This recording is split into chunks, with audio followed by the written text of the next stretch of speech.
I want to talk to you today about activating faith and not fear. All through the day, we have the choice to believe that either God is in control and good things are in store, or we can go around worried, negative, expecting the worst. I hear people say, I'm afraid I'm going to get laid off. I'm afraid my marriage is not going to last. I'm afraid my children are going to get into trouble. They don't realize it, but they're activating fear instead of faith. Fear and faith have something in common. They both ask us to believe something is going to happen that we cannot see. Fear says that pain in your side is the same thing your grandmother died from. It's going to be the end of you. Faith says that pain is not permanent. It's only temporary. Fear says business is slow. You're going to go under. Faith says God is supplying all of my needs. Fear says you've been through so much, you're never going to really be happy again. Faith says my best days are still out in front of me. Here's the key.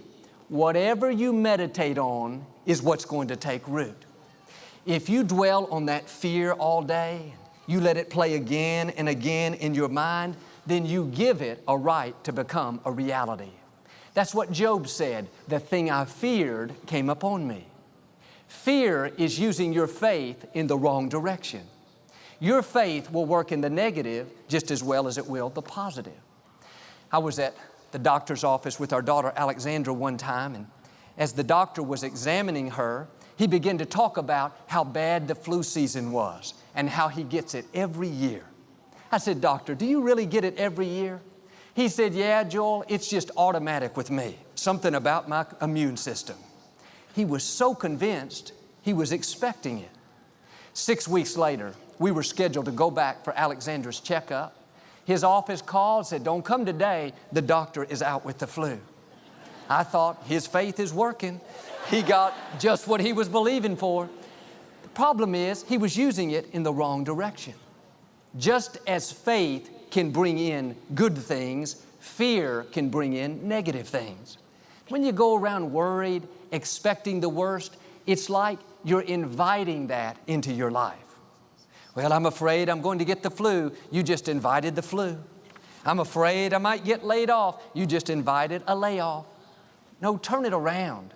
Quit inviting defeat, sickness, bad breaks, and start inviting victory into your life. Use your faith in the right direction. Years ago, I was facing a situation that had the potential to turn out badly. It had gone on for months and months.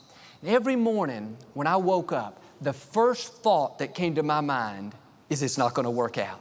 It's going to cause you all kinds of heartache and pain. That's the way fear is. It will try to dominate your thought life. If you allow it, fear will keep you awake at night. I was so tempted to be worried and stressed out. One day I heard God say something to me, not out loud, but just an impression down in here. He said, Joel, if you keep worrying and going over all the reasons why it's not going to work out, then because of your worry, it's going to come to pass. But if you will trust me and use that same energy to believe, I will turn it around and use it to your advantage. When I heard that, I gained a new perspective. I realized that fear, worry, negative thinking is not just a bad habit, that allows the negative to become a reality. Read an article in the paper a while back about a 24-year-old Marine. He was about to report to his second tour of duty in Iraq. Before he left, he told his family and friends this would be his last tour. He would not make it out. His family, friends, they tried to encourage him. Don't say that. Yes, you're going to make it out. He said, no, I feel it so strongly. This is going to be the end. Before he left, he wrote farewell letters to his wife and 2 children, telling them goodbye. He was not only convinced in his thinking, but he acted on that fear. 3 months later, while he was on a mission, just like he thought, he hit a landmine and lost his life. The thing he feared came upon him. But I wonder what would have happened if he would have replaced that fear with faith. What if he'd have gone around saying, Father, thank you that no weapon formed against me will prosper. Lord, you promised your angels would watch over me and keep me from dashing my foot against a stone. I don't know, maybe He would still be here. But I know this, when you agree with fear, you are giving what you're fearing the right to come to pass. The Scripture talks about how when any two of us agree, it shall be done. That's a promise that when we stand in faith with another believer, God will do what He said.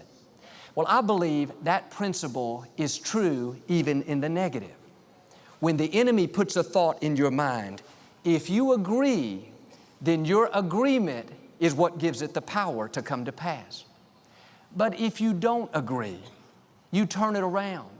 The thought says, your children are going to get into trouble. No, I don't agree. My children will be mighty in the land. My children will fulfill their destiny. You just stop that fear from coming to pass. The thought says, you better not go out today. You're going to have an accident. No, I don't agree. God has a hedge of protection around me, a bloodline that the enemy cannot cross. Well, that sickness is going to be what you die from.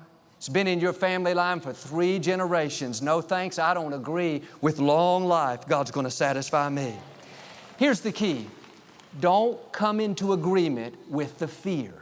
If you don't agree, the only way it can come to pass is if God gives it the permission. And if God does, you can rest assured it's not going to work against you, it's going to work for you. Now pay attention to what you're coming into agreement with.